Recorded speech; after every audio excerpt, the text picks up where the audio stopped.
Again. Yeah. Huh. I can't trust. Are the realness, you know? Yeah. Feel it. This is love, this is me, this is you. Live your life, live it up, live it good. And I say listen to the good news. The believers never lose, living in this cold.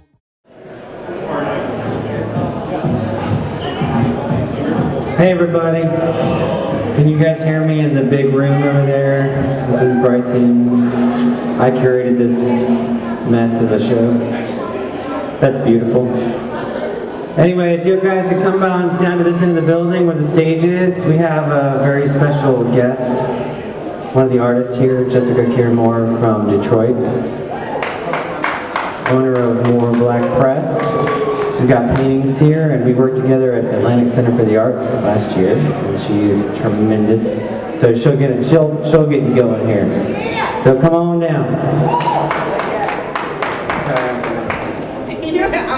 Come on down. Come on down to the prize is right.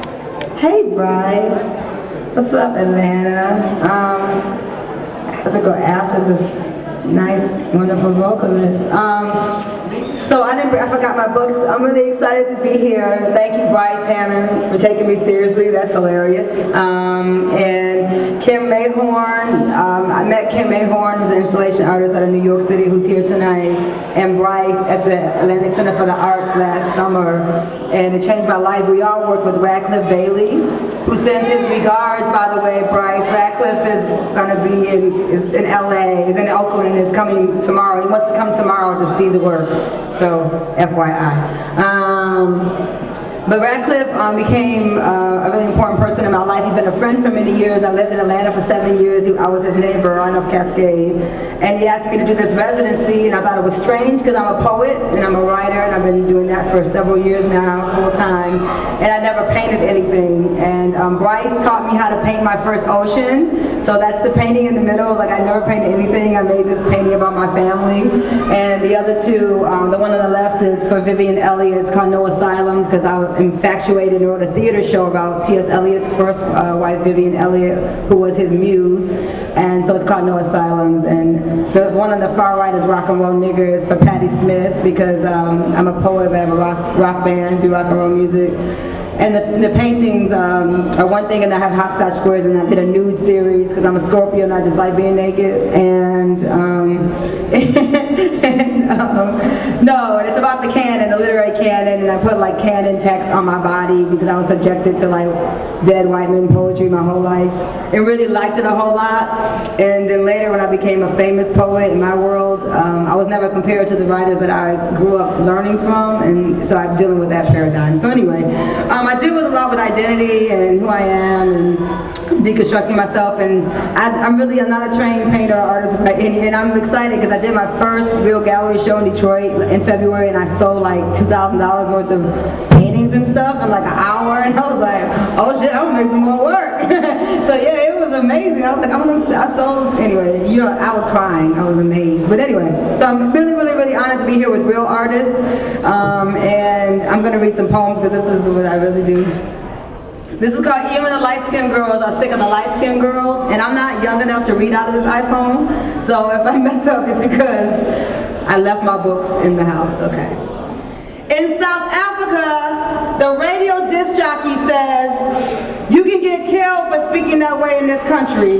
The government doesn't mess with you for reading poems like that or speaking that way in America. Yeah, they kill us, they ruin our credit. As soon as we get to college, they make it harder to live in invisible ways. It is a slower death. The colored girl cries because I'm not telling her story right. I am colored here. It is difficult to explain myself, ourselves. Isn't it black, so black and yellow and native and twisted and confused? I was raised in Tom Moore's house. I was raised in Master Moore's house. My daddy was black, native, Motown, Southern, Cadillac, African, loud on purpose, big smiles, dimples, called the white boy always at the Canadian border, niggas. My daddy would rifle on porch during the riots, took my Canadian-raised quiet mother down south in the 60s in his convertible green Cadillac. My aunties told her to stay in the house. She didn't understand this was not a safe place for love, loud like my daddy's. This was the education they didn't teach her on the news. I've never been down with those crumpled bags of paper tests of blackness. The red blood and high cheeks of my people don't subscribe to this psychodrama, Jim Crow, South Africa, Mississippi, divide and conquer, the red clay, boom bap jazz, deconstruct the hip hop, nigga, you heard me, destroy the slave, but before the slave ship,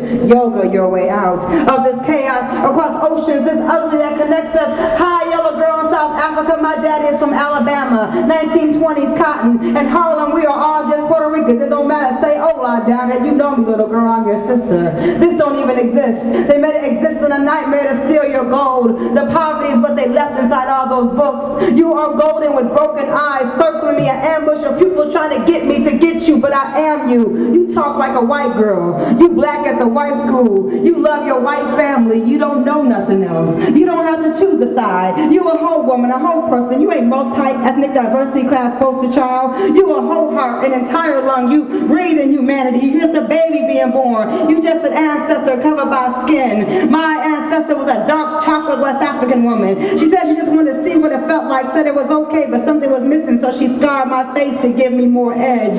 I see your scars too, child holding your father's hands. I'm sorry, I'm not the mirror you asked for. I am also my father's child. I am who I say I am. President Obama is a black man. He is who he says he is. This is not privilege, this is political choice. Even the light-skinned girls are sick of light-skinned girls. So that's about, you know, apartheid in South Africa and apartheid, U.S.-sponsored apartheid that I grew up around, growing up in a place called Detroit, Michigan.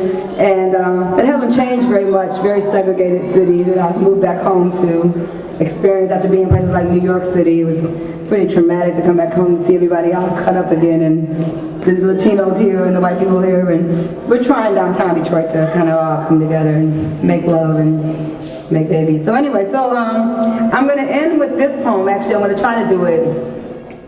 It's my second book.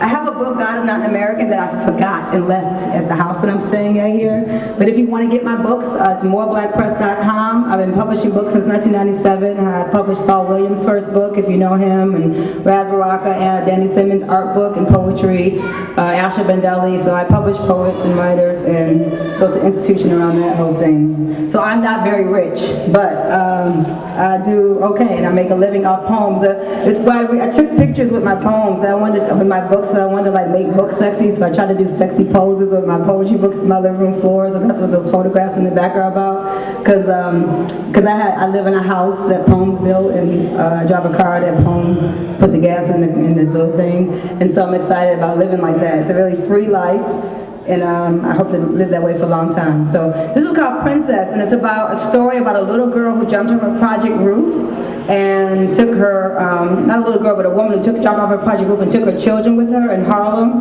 And I was living in New York City at the time, and the news was telling the story about this woman. Stop texting me. And I didn't like the way they were telling her story.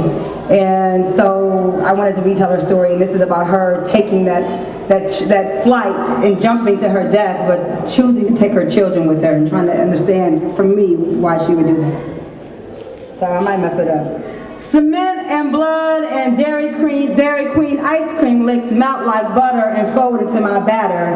I am whipped into resistance with switches and cords. I can't recognize love, can't spell Lord. They name me Princess.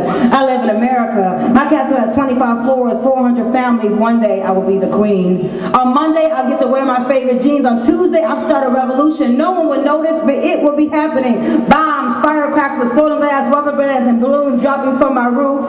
Thousands of little girls like me in riot gear jump from my chin, climb down my arms, reach for breathable air, then let go. Suddenly, without any warning, in the middle of an average weekday, I will fly to my early death, hanging from brown fingertips, still sweaty from my birth. Mama, no, we would scream, watching as the others escape, ran for freedom. have gave birth to families, I will become a child martyr, a product of welfare cycles and poison grape flavored water around thin foil tops. I grabbed my sister's small hands and we fly like mystery angels, 25 floors before hitting the ground, and we are beautiful night owls, and mama won't have to watch us starve no more. And we have won the war on drugs, become destiny's daughters, dance with clouds, drink from the retrograde of Mercury. We gonna be black stars, mama. We gonna be on TV.